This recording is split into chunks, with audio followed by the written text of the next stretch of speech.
From finally revealing why Johnny Cage didn't appear in the first movie, to the games giving us an alternate Sub-Zero to root for, here's everything you need to know about Karl Urban in Mortal Kombat 2.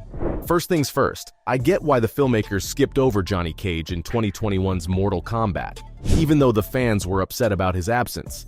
After all, Cage is one of the most iconic characters from the entire franchise, and is loved even more than Sub-Zero and Scorpion.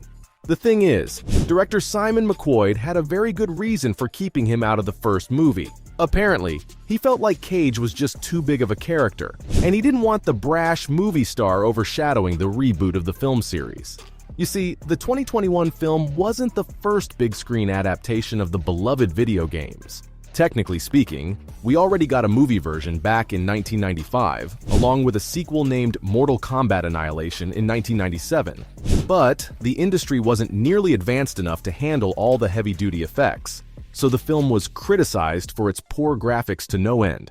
What's more, both critics and fans felt that the film strayed too far from the source material.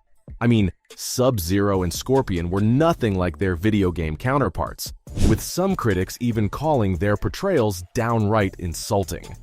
Annihilation was even worse than its predecessor, and its terrible box office returns, coupled with almost universally bad reviews, killed any chances of a sequel. Fortunately, McQuoid was able to revive the franchise with the 2021 reboot, and even though he disappointed some fans by not including Cage, at least we got a genuinely good Mortal Kombat film for the first time ever. It seems like McQuoid's ready to bring Cage into the fold though, because the final scene of the movie revealed that he'll be showing up in the sequel. But that also opened up a whole new can of worms. You see, casting Johnny Cage is no easy task. The iconic character has an enormous following among the fans, and miscasting him would have been disastrous. All of the quirks that make him so popular also make it hard to find the right actor for the role, so McQuoid had his work cut out for him, because he didn't want to alienate his potential audience. What's more, Cage was initially based on Jean-Claude Van Damme. He might seem too old right now, but you've got to understand. The first Mortal Kombat game came out in 1992. Van Damme was just 32 years old at the time, not to mention a bona fide cultural icon throughout the 90s, so a lot of fans felt he deserved the role. Sure, he's well into his 60s by this point, but could he play some version of the character he inspired? As much as I'd like to say yes, it just wouldn't have worked. Johnny Cage requires a razor-sharp wit that's well outside Jean-Claude's range, and besides, he's not exactly the most bankable film star these days. Now, his wasn't the only fan casting that got some momentum. WWE veteran Mike Mizanin was vying for the role too, and he happened to have the support of Ed Boon, one of the creators of the original video games. His vote of confidence could have pushed The Miz over the edge. Other martial arts legends like Scott Adkins also tossed their hat into the ring, and some even felt like Ryan Reynolds should get the part. I'll admit, he would have pulled out the character's biting wit perfectly, but in the end, McQuoid went for someone who, in my humble opinion, was the best choice of all, the one and only Karl Urban. The Kiwi actor first got some recognition after playing Eomer in the Lord of the Rings trilogy, and his lead role on The Boys catapulted him to global fame. Mortal Kombat 2 is an interesting new project for Urban, and the character of Johnny Cage seems right up his alley, because I can't think of anyone else who can capture the character's self-absorbed, witty personality. Karl clearly showed his chops by portraying the foul-mouthed yet hilarious Billy Butcher on The Boys, and I seriously hope he brings the same energy to Johnny Cage as well. To be fair though, I was a bit skeptical at first, because I couldn't see what made him a better choice than Ryan Reynolds, or even Scott Adkins. But all my fears were put to rest when I saw a picture of the cast. Todd Garner, one of the Mortal Kombat 2's producers, shared the first visual of the actors. And let me tell you, Karl Urban basically looks the part already, especially with those sick highlights. He also pulls off the beardless look wonderfully, which is a relief because it's a big part of his character on The Boys. Speaking of which, setting him apart from his most notable role will be a top priority for McQuoid and his team, but they've done pretty well so far.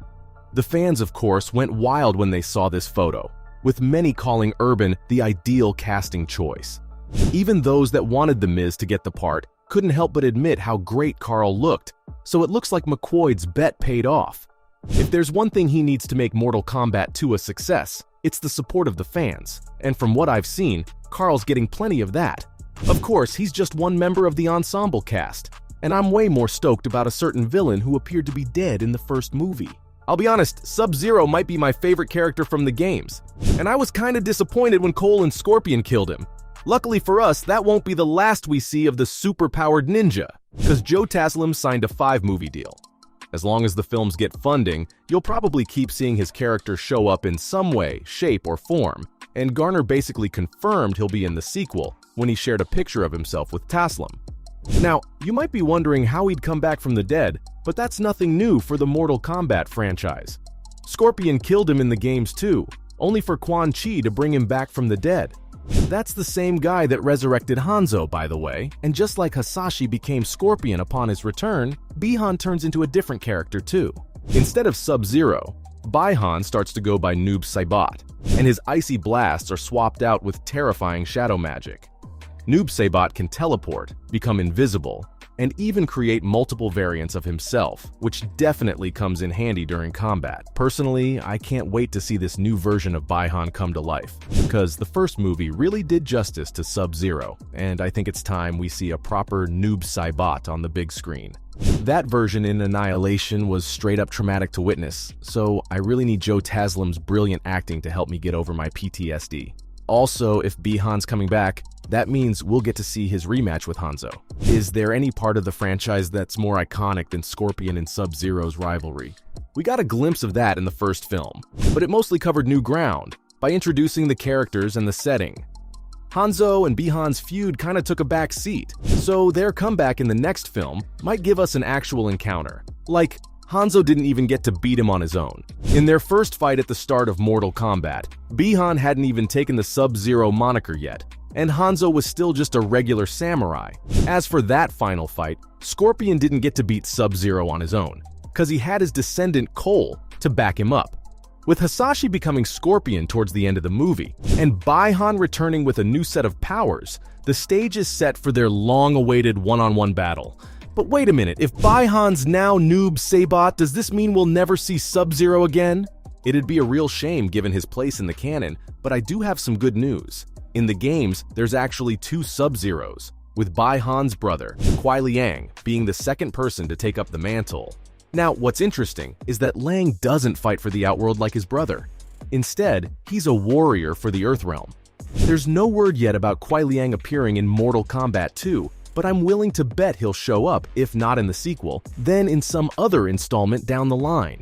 A face-off between the two brothers would be fan service at its finest, and I can't tell you how satisfying it would be to see Sub-Zero fighting the good fight for a change. We haven't gotten a release date for the film yet, but with filming already beginning in June 2023, it might hit theaters as early as 2024. So, there you have it. From potentially giving us another Sub-Zero in the sequel, to finally explaining Johnny Cage's glaring absence in the first film. This was everything you needed to know about Karl Urban in Mortal Kombat 2.